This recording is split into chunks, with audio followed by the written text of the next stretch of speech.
أعوذ بالله من الشيطان الرجيم. بسم الله الرحمن الرحيم. الحمد لله رب العالمين، والصلاة والسلام على خاتم النبيين والمرسلين محمد بن عبد الله صلى الله عليه وعلى آله وصحابته أجمعين، ومن استنى سنتهم واهتدى بهديهم وتبعهم بخير وإحسان إلى يوم الدين. أما بعد, continuing the stages in the path to Allah subhanahu wa ta'ala, مدارج السالكين. And the first stage is اليقظة from الغفلة, and we described the definition of الغفلة, the causes, the symptoms of الغفلة, inattention, and the causes of الغفلة. And to wake up from الغفلة, there are three ways. First, to wake up when you die. لقد كنت في غفلة من هذا فكشفنا عنك غطاءك فبصرك اليوم حديد. And this when it is too late. May Allah subhanahu wa ta'ala protect us from waking up only then. The second way that Allah subhanahu wa ta'ala wakes people up while they are alive by giving them a strong signal, strong warning in the form of a dream or in the form of a big loss, a disaster, some big incident in their life, some big happening that changes their life. So they are forced to change. And this is mercy from Allah subhanahu wa ta'ala. One example of this is the story of Malik ibn Dinar radiallahu anhu. He's from the tabi'een. So he was asked, how did you make tawbah? And this story is mentioned in a book. This is a very useful book. It's called Kitab al-Tawwabin, Kitab al-Tawwabin, and it is for Ibn Qudamah. Ibn Qudamah, he is one of the most famous scholars in the Hanbali madhab. So the book of At-Tawwabin, the book of the people who made tawbah, it has a lot of stories how famous people made tawbah. So many of these stories are very touching. So I would recommend that you get this book. So Malik ibn Dinar, he was asked about how he made tawbah. He said, I was working in the police, shurta. The Muslims, by the way, were the first ones who made police, that are troops for internal in the cities to keep the security. And this was during the Abbasi, Dawla al-Abbasiyya, the Abbasi state. He was a policeman, and he said that I was doing a lot of sins. He said that he was even drinking wine sometime. Of course, not in the public because it was forbidden. He didn't care about prayer. He didn't care about anything. And then one day he bought a slave, a woman. He loved her a lot. So he married her. He had a girl from her. And once in Islam, if a man buys a woman slave and she gives birth to him, then she is freed automatically. And she is like wife. She has complete rights. So she gave him one daughter. Allah subhanahu wa ta'ala gave him one daughter from this woman, and he loved this girl a lot, his daughter. And he was watching over her when she started walking. He was very happy, and every day he was loving her more. So he was drinking wine sometimes at home. He said, whenever I get the wine bottle, she comes to me when she's very young, and she takes it away from his hand, and she throw it on the ground. And because he loves her, he didn't do anything. So every time he brings wine, she takes it from his hand and she throw it. After she became 2 years old, she died. She died when she was 2 years old. And he said, I was very sad. And then when it was the night of the middle of Sha'ban, Laylat al-Nisf min Sha'ban, and this is a very important night. There are many ahadith about the barakah in this night. And it was the night of Jum'ah also. He said, I slept after drinking khamr, and I didn't pray Isha. I saw in the dream that it is Yawm al-Qiyamah, and I heard Israfil blowing in the sur for people to come out of their graves. And I came out of my grave, and all people, they have been pushed to the place of gathering, and I am one of them. And then I heard a very loud voice, horrible voice from my back. I looked, it was a big dragon. The dragon, of course, it's a legendary animal, it is not real, but it was known as a legendary animal for long time. So even the Arabs, they heard about it. So he saw a dragon behind him, very black, and is coming after him quickly, opening his mouth. So he said, I ran very fast, and I was very terrified. And the dragon is coming after me. So I passed by one old man in the road. He was, he looked very nice, and his clothes were smelling very nice, but he was very old. I said, Assalamu alaikum. He said, Alaikum assalam. He said, can you help me? This dragon wants to eat me. May Allah help you. Then the old man cried, and he said, I am too weak. I wish I could help, but this dragon is much stronger than me. I cannot help you. But go quickly in this way.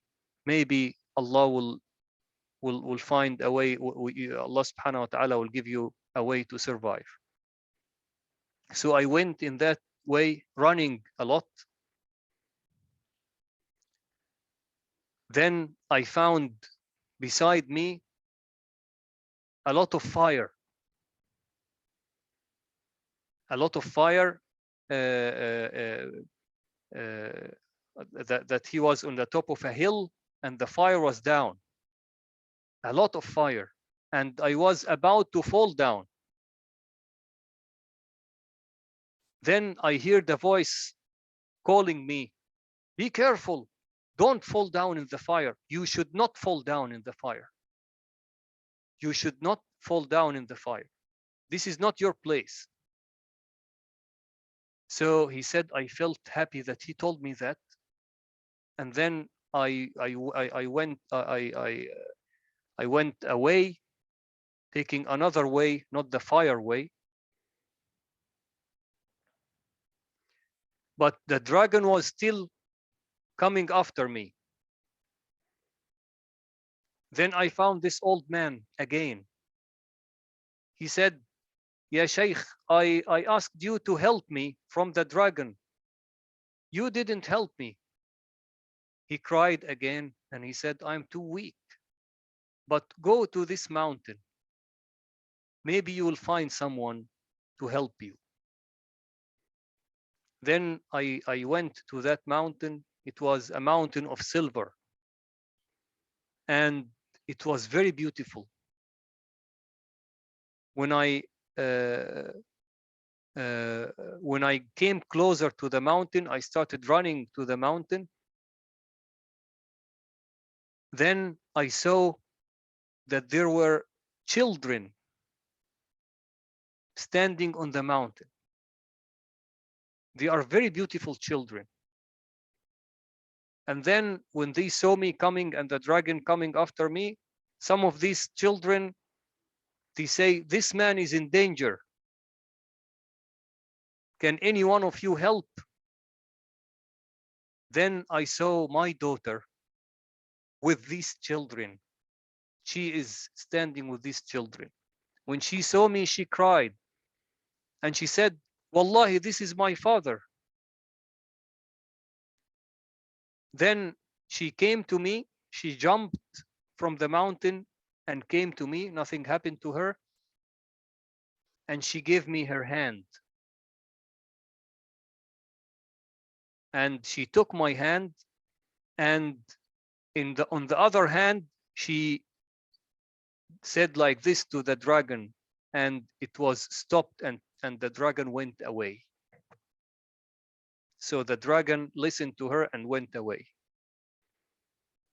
Then she told me to sit down, and she sat down on my leg, and she put her hand in my beard, and she said, Father, isn't it she said this ayah in Surah Al-Hadid, ألم يأن للذين آمنوا أن تخشع قلوبهم لذكر الله. Isn't it time for the mu'mins, for their hearts to submit to Allah? So this is a very important ayah in Surah Al-Hadid. Isn't it time for the mu'mins, for their hearts to have khushu' to Allah, to submit to Allah? We are Muslims, we submit to Allah, our minds submit to Allah, but isn't it time for our hearts to submit to Allah? Means, isn't it time for you, Father, to make tawbah? Then he said, I cried and said, my daughter, you know the Quran? Because she died when she was 2 years old. She didn't know.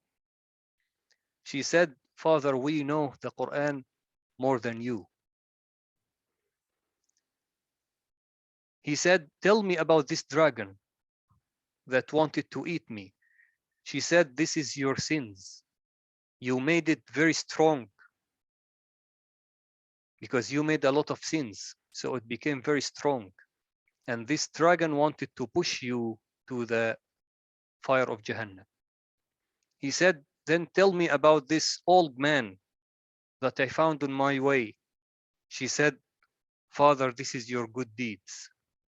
You made it weak until it did not have any energy to protect you. He said, my daughter, what are you doing in this mountain? She said, we are the children of Muslims who died young. Allah put us in this place so that when Yawm al-Qiyamah comes, we wait for our parents and we make shafa'ah for them. We act as advocate for them. And there is a hadith that the Nabi sallallahu alayhi wasallam mentioned that if a Muslim had a child who died young, this child can make shafa'ah to his parents Yawm al-Qiyamah. Then he said, I woke up after this and I was terrified. And from that day, I stopped drinking and I broke all the wine bottles and I made tawbah to Allah subhanahu wa ta'ala. And this was the reason for my tawbah. Malik ibn Dinar radiallahu anhu is one of the famous tabi'een. He was a great scholar, has a lot of students, and he have a lot of good books that people are learning from until today. So this is an example of the second way that Allah subhanahu wa ta'ala uses with some people.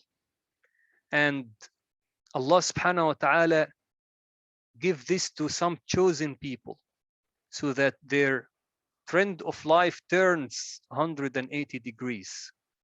And this choice is not random. This choice is not random. But Allah subhanahu wa ta'ala knows that in their hearts, deep in their hearts, which are covered with this black ran that we described in a previous lecture, deep inside this heart, they have a lot of goodness in their hearts. So Allah subhanahu wa ta'ala knows that because of their sins, it's too much. So it's too difficult for them, for the tawbah to come from them, because the dirt is too heavy. So Allah subhanahu wa ta'ala give them help by giving them this shock. You know, when someone's heart stops, what do they do with him?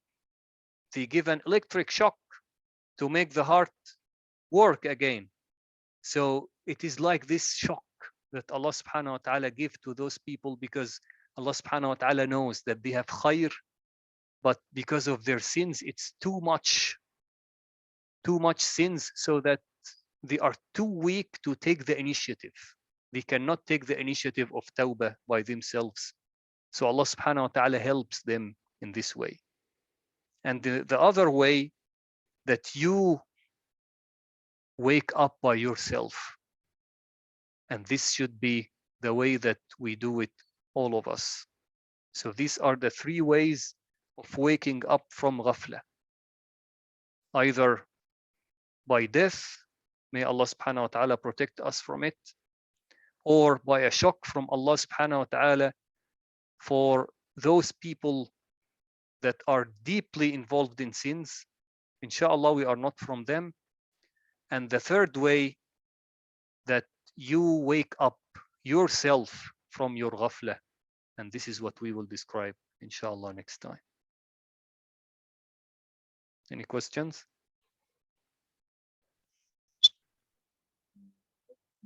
Could you mention about the weekend, maybe Saturday, Sunday? Sorry? About the dars?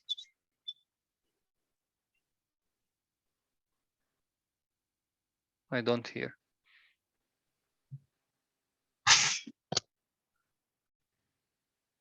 We make dua, inshallah. About the Zoom classes, this Friday weekend program, it won't be in regular Zoom program. Yes, on Friday, inshallah, it will be 6 to 8.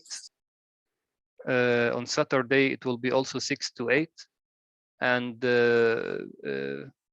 I hope that everyone can join in the masjid for those who are in Stavanger.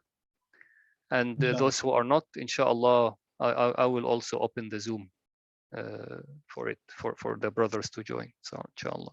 So I will have my laptop with me, and the Zoom will also be possible for those who are not in Stavanger, inshallah. But those who are in Stavanger, I highly recommend to come to the masjid. Yeah, because there's a lot of barakah in the masjid, and then it's different. Yes, don't be lazy. Don't be lazy to come to the masjid. It's a lot of barakah and it's a lot of ajr. Allah subhanahu wa ta'ala said, whoever comes to the masjid to pray fard, Allah subhanahu wa ta'ala will give for every step. One step will remove a sin, and one step will raise you 1 degree in the masjid. And Allah subhanahu wa ta'ala, Nabi sallallahu alayhi wa sallam said, whoever goes to the masjid at any time, day or night, Allah subhanahu wa ta'ala will prepare a feast for him or for her in Jannah because of coming to the masjid. So if you are in the same city, unless you are too busy, join inshallah in the masjid. If you have some circumstances that you cannot come, we will not kick you out from the Zoom. So don't worry, inshallah, you can join the Zoom as well. Make dua inshallah. يا ربنا لك الحمد كما ينبغي لجلال وجهك وعظيم سلطانك. اللهم صل على محمد في الأولين وفي الآخرين وفي الملأ الأعلى إلى يوم الدين. اللهم اقسم لنا من خشيتك ما تحول به بيننا وبين معصيتك، ومن طاعتك ما تبلغنا به جنتك، ومن اليقين ما تهون به علينا مصائب الدنيا. ومتعنا اللهم بأسماعنا وأبصارنا وقواتنا ما أحييتنا، واجعله الوارث منا، واجعل ثأرنا على من ظلمنا، وانصرنا على من عادانا، ولا تجعل مصيبتنا في ديننا، ولا تجعل الدنيا أكبر همنا، ولا مبلغ علمنا، ولا منتهى أملنا، ولا تسلط علينا من لا يرحمنا. اللهم اشف مرضانا ومرضى المسلمين، وارحم موتانا وموتى المسلمين، واكشف الهم والغم والكرب عنا وعن المسلمين. اللهم اكفنا بحلالك عن حرامك، وأغننا بفضلك عمن سواك، ولا تحوجنا ولا تذلنا إلا إليك. ربنا اغفر لنا ولإخواننا الذين سبقونا بالإيمان، ولا تجعل في قلوبنا غلا للذين آمنوا ربنا إنك رؤوف رحيم. ربنا اغفر لنا ولوالدينا وللمؤمنين يوم يقوم الحساب. وصل اللهم على محمد وآله وصحابته وتابعيه بخير وإحسان إلى يوم الدين. آمين. جزاك